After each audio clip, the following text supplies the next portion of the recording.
നമുക്ക് ഈ ഒരു ക്രാഫ്റ്റിലേക്ക് ആവശ്യമുള്ളത് ഇതുപോലെയുള്ള 3D origami സ്മോൾ പീസുകളാണ്. നിങ്ങൾക്ക് ഇതുപോലുള്ളൊരു പീസ് ഉണ്ടാക്കാൻ അറിയില്ലെങ്കിൽ ഇത് ചെയ്യണ ഒരു വീഡിയോ നമ്മൾ ചാനലിൽ അപ്ലോഡ് ചെയ്തിട്ടുണ്ട്. അത് ഞാൻ ഡിസ്ക്രിപ്ഷനിൽ കൊടുക്കാം. ആദ്യം നമുക്ക് ഉണ്ടാക്കിയെടുക്കേണ്ടത് ഒരു ഓപ്പൺ ബേസ് ആണ്. അതിന് വേണ്ടിയിട്ട് നമ്മൾ ബ്ലാക്ക് കളറാണ് ഉപയോഗിക്കുന്നത്. അപ്പോൾ നിങ്ങൾ എന്ത് ചെയ്യണമെന്ന് വെച്ച് കഴിഞ്ഞാൽ 3 ലെയറുകൾ, അതായത് 13 പീസുകൾ വീതമുള്ള 3 ലെയറുകൾ ഇതുപോലുള്ള ബ്ലാക്ക് കളറിൻ്റെ 3 ലെയറുള്ള ഒരു സർക്കിൾ ഉണ്ടാക്കിയെടുക്കുക എന്നുള്ളതാണ്. പ്രത്യേകം ശ്രദ്ധിക്കുക, ഒരു ലെയറിൽ 13 പീസുകളാണ് നമ്മൾ കണക്ട് ചെയ്യണത്. എല്ലാ പീസുകളും പ്രത്യേകം ഗ്ലൂ ചെയ്ത് കണക്ട് ചെയ്യുക. അങ്ങനെ നമ്മളിതാ ഒരു ഓപ്പൺ ബേസ് ഉണ്ടാക്കിയെടുത്തിട്ടുണ്ട്. അടുത്തതായി ഈ ഒരു ബേസിൻ്റെ ബോട്ടം ലെയറിൽ ഇതുപോലെ ഇൻവേർട്ടഡ് ആയിട്ട് ഓറഞ്ച് പീസുകൾ കണക്ട് ചെയ്യുക. എല്ലാ പീസുകളും ഗ്ലൂ ചെയ്ത് കണക്ട് ചെയ്യാനായിട്ട് പ്രത്യേകം ശ്രദ്ധിക്കുക. അങ്ങനെ നമ്മൾ ഓപ്പൺ ബേസ് കംപ്ലീറ്റ് ചെയ്തിട്ടുണ്ട്. അടുത്തായി നമ്മൾ ഓരോ ലെയറിനെ ഇൻക്രീസ് ചെയ്യാൻ പോവുകയാണ്. അതിന് വേണ്ടിയിട്ട് ഇതുപോലൊരു ഓറഞ്ച് പീസ് എടുക്കുക. അതിനുശേഷം ഓരോ എഡ്ജിലും ഓരോ പീസിൻ്റെ ഓരോ എഡ്ജ് വീതം ഇതുപോലെ കണക്ട് ചെയ്യുക.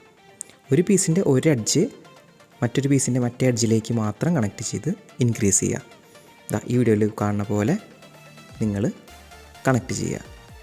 പ്രത്യേകം ശ്രദ്ധിക്കുക, ഗ്ലൂ ഉപയോഗിച്ച് വേണം നമ്മളെല്ലാ പീസുകളും കണക്ട് ചെയ്യാനായിട്ട്.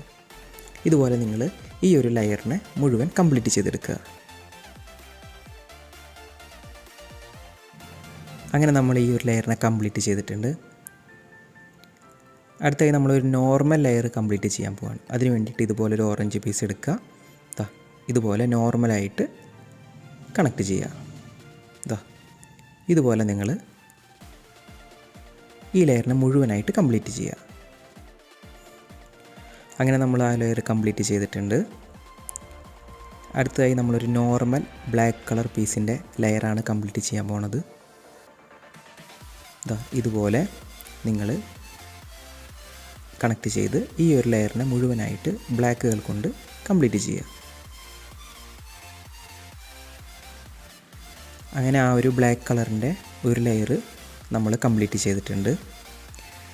അടുത്തായി നമ്മൾ ചെയ്തെടുക്കാൻ പോകുന്നത് 12 ലെയറുകളാണ്. ഓറഞ്ച് പീസുകളുടെ 12 ലെയർ ഇതുപോലെ കണക്ട് ചെയ്യുക. ഈ ഒരു ലെയർ നമ്മൾ കംപ്ലീറ്റ് ചെയ്യുകയാണെന്ന് വെച്ച് കഴിഞ്ഞാൽ ഒരു ലെയറായിട്ട് കാൽക്കുലേറ്റ് ചെയ്യുകയാണെങ്കിൽ അതിനുശേഷം 11 ലെയർ, ടോട്ടൽ 12 ലെയർ ഇതുപോലെ കണക്ട് ചെയ്യുക. അങ്ങനെ നമ്മൾ 12 ലെയർ കംപ്ലീറ്റ് ചെയ്തിട്ടുണ്ട്. അടുത്തായി നമ്മൾ എന്ത് ചെയ്യണമെന്ന് വെച്ച് കഴിഞ്ഞാൽ ഒരു നോർമൽ ബ്ലാക്ക് കളർ പീസിൻ്റെ ഒരു ലെയറും അതിനുശേഷം നോർമൽ ഓറഞ്ച് പീസിൻ്റെ ഒരു ലെയറും നിങ്ങൾ ഈ വീഡിയോയിൽ കാണുന്ന രീതിയിൽ കംപ്ലീറ്റ് ചെയ്യുക. ആദ്യം ബ്ലാക്ക് കളർ പീസ്, രണ്ടാമത്തത് ഓറഞ്ച്. ഇതുപോലത്തെ 2 നോർമൽ ലെയറുകൾ ഈ പാറ്റേണിൽ കംപ്ലീറ്റ് ചെയ്യുക.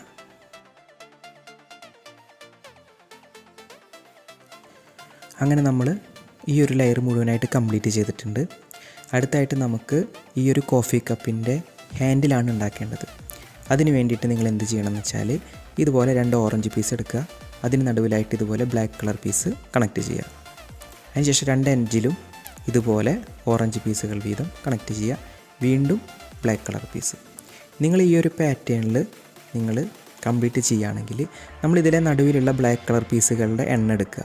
ഇപ്പോൾ നമ്മൾ 3 എണ്ണം ഇതുപോലെ കണക്ട് ചെയ്തിട്ടുണ്ട്. ഇതുപോലെ 9 തവണ വരെ ഈ ഒരു പാറ്റേണിൽ ഫോളോ ചെയ്യുക. കണ്ടില്ലേ, 9 എണ്ണം ആയപ്പോൾ നമ്മുടെ ഈ ഒരു ഹാൻഡിൽ നമുക്ക് കംപ്ലീറ്റ് ചെയ്യാനായിട്ട് സാധിച്ചിട്ടുണ്ട്. അടുത്തായിട്ട് എന്ത് ചെയ്യണമെന്ന് വെച്ചാൽ ഈ ഒരു ഭാഗത്ത് നമ്മൾ ഈ ഒരു ഹാൻഡിലിനെ ഗ്ലൂ ചെയ്ത് കണക്ട് ചെയ്യുക. അങ്ങനെ അവസാനം നമ്മുടെ മനോഹരമായിട്ടുള്ള ഒരു കോഫി കപ്പിനെ കംപ്ലീറ്റ് ചെയ്തിട്ടുണ്ട്.